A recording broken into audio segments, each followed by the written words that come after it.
I know what it's like not to walk. I remember being between two parallel bars when I was in the hospital, and all I could do was move from side to side. I couldn't even lift my feet up like that. I remember that. I remember standing there crying so hard. I couldn't believe that I couldn't raise my legs like that. I just couldn't. I remember that. And all I could do was swing from side to side.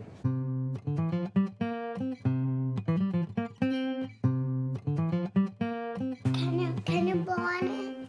And this one, and this Well, one. I remember in UH, I cried and cried and cried, and my parents just kept saying, "Lisa, miracles happen at Parkwood." They said, "This is, this is a good place for you to go. This is where you need to go." And I was so excited to go to Parkwood, I couldn't get there quick enough.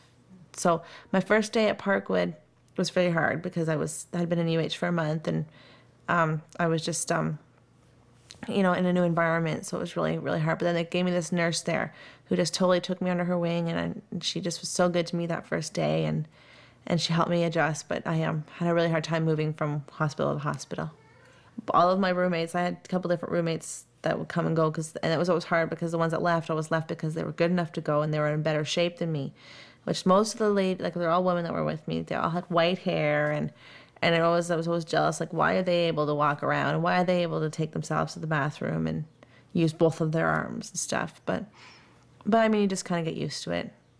Goal setting is probably one of the most important things that we do with our patients. And the kinds of goals that we see will vary depending on the level or depending on what phase of the stroke, post-stroke, our patients are at. Very much we want these goals to come from our patients, not from the physiotherapist. It really is a process of negotiation. Early on, somebody's goal might be, I just want to be able to survive this. It's life-shattering, life-changing. They're not sure what tomorrow is going to bring. But it might be goals like, I'd like to be able to get out of bed by myself. I'd like to be able to brush my teeth. Those kinds of goals early on. I work in an outpatient setting at Toronto Rehab, and here we work with people who many of them are trying to fully engage in their community again, and they'll have goals like returning to tennis or wanting to drive a car, get back to driving, get back to work, those kinds of things. So it runs the full gamut. I remember the day that I could walk, I remember calling, that was my lifeline at Parkwood, calling people all the time. I remember calling, it was Father's Day, didn't I call Dad on Father's Day? And Dad said it was the best. That's when you moved your leg. That was when I moved my leg. My leg moved on Father's Day because Dad said that was his best Father's Day present ever. And then, yeah, I don't know, it took me a while, it seems like forever.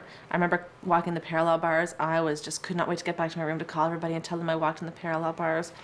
And then after I walked in the parallel bars for a while, I remember walking and Benj, my physio there at Parkwood. I remember keeping my hand off the parallel bars, and then he was like, okay, we're going to try you with a cane. And then I started with the cane. And then I was with the cane for the rest of the time there, and then I was discharged. I was discharged from Parkwood with a cane, and then I started outpatient, and I was only in outpatient for I think a month before they had me walking without my cane. When I came out of the hospital, I was 188 pounds. I laid in a bed for 10 months. I couldn't walk. And I'm normally 152, 153 pounds. And part of my therapy that our son-in-law, who was my physiotherapist at the time, he got me to play golf for the walking, the exercise. And now, and I never played golf in my life. And now I go every day if I can. Okay. Yeah, mostly she can just watch her. She can walk very good. Because she have to do every day, do the exercise. If without that one, she can't do anything. She do exercise all the time, and she get a chance at Yihang Center when she's waiting for other peer group to come.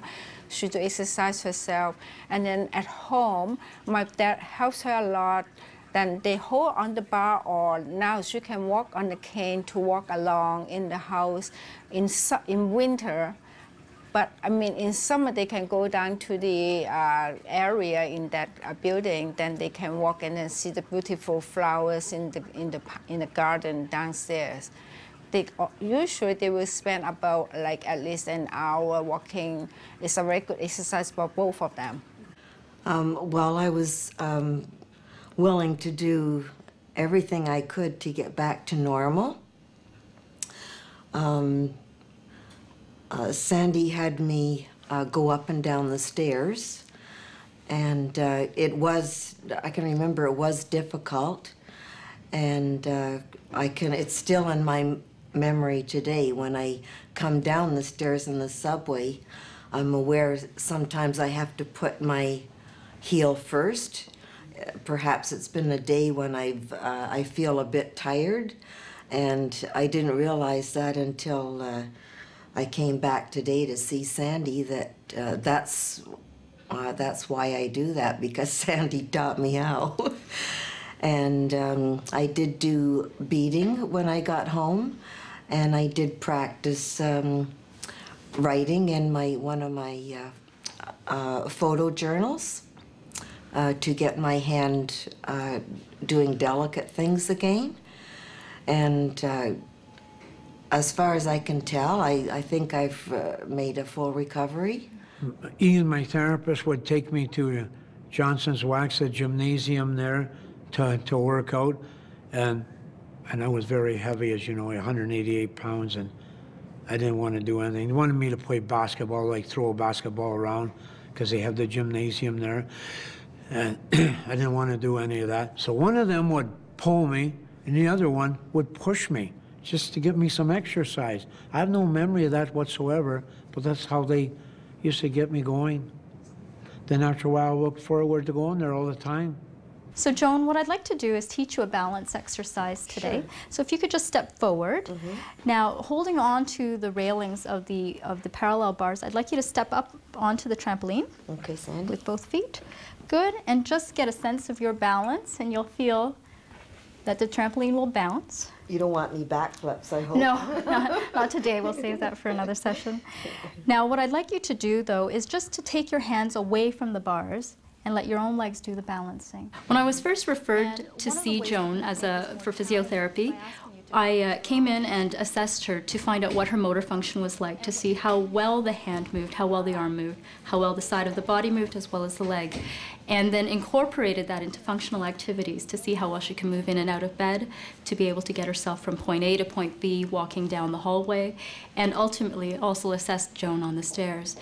Now, Joan certainly was a very motivated individual when I first met her, and she was raring to go, I think, from day one, which was fantastic to see. I think it's important when an individual first starts their therapy program that they do have a lot of motivation to participate, because it is difficult work to regain after you've sustained losses through a stroke.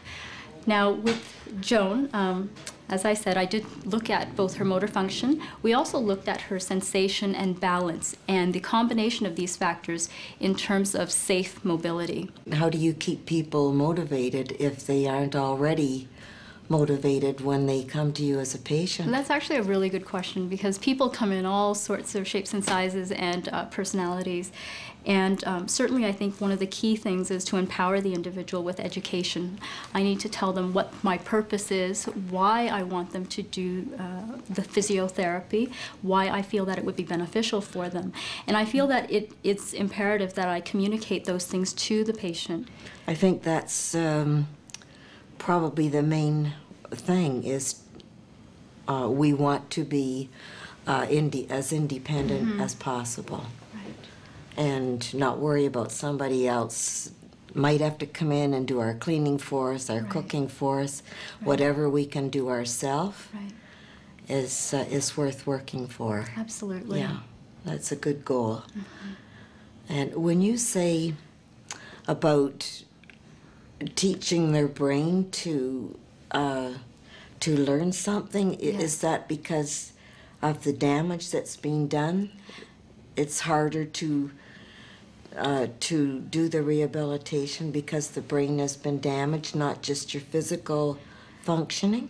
That's correct. A lot of people think that after a stroke, if the arm isn't working, then there's something wrong with the arm. But it's actually the control center in the brain. So the stroke has taken place in the brain, and the brain's ability to tell the arm or to tell the leg how to function has been affected. And so what we want to do is to retrain the communication between the arm and leg and the brain so that the brain can communicate with the body and get the body to do the tasks that it needs it to do in the most normal or appropriate way possible. You can take hold of the rails again. And again, what we talked about earlier in terms of regaining strength and balance and what we call motor control, we can also do some activities here on the trampoline with one leg at a time to do some of the retraining. So what I'm going to ask you to do is start by lifting up the right foot. Usually I'm seeing people at their worst, right? Because they've just had the stroke. Yes. And for myself, it's really rewarding to see people doing so well after they've gone back into the community after their stroke to come in and really appreciate what a recovery they have made. This experience at the gym has given me such a different outlook on life.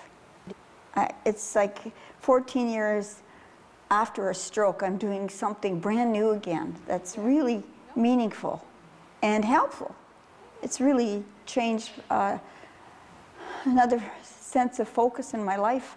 And I thought that I would end up coming to a point where this would be the end.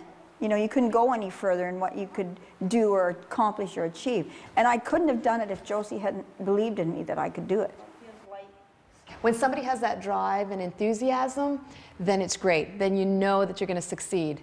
And she has that. So I knew that if we tried nice and light and we started things slowly, we got an okay from her doctor and her physiotherapist before we went ahead and did this. It wasn't just a, oh, let's try it.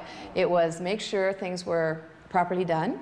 That's what I got notices from them. And then we were ready to begin, and you can't stop milling. As she gets stronger, actually when she started, she said to me, you know what, when I leave here, I'm going to be walking up these stairs without hanging on to anything. And that's how and that I thought that's setting a goal. That's saying, look, when I leave, I'm going to walk up these stairs, and normally, not sideways, not hanging on to anything. And that is a goal to set. And the stronger she gets, the closer she is every day. What's the miracle for me is I have no feeling or perception of where my leg is. Like, I can't tell if I'm getting it down, only that Josie tells me I am. And in my mind, I'm making my mind tell me that I am. But unless I would open my eyes and look right down there to see, I can't tell where my leg is. So that's what it's such a miracle for me that I'm doing this. Time is the key. You want it to go faster, and but it just takes its time. Some people recover faster than others, and but keep hope that in time you'll get better every day. It might take 2 years, 1 year, 5 years, but it does get better.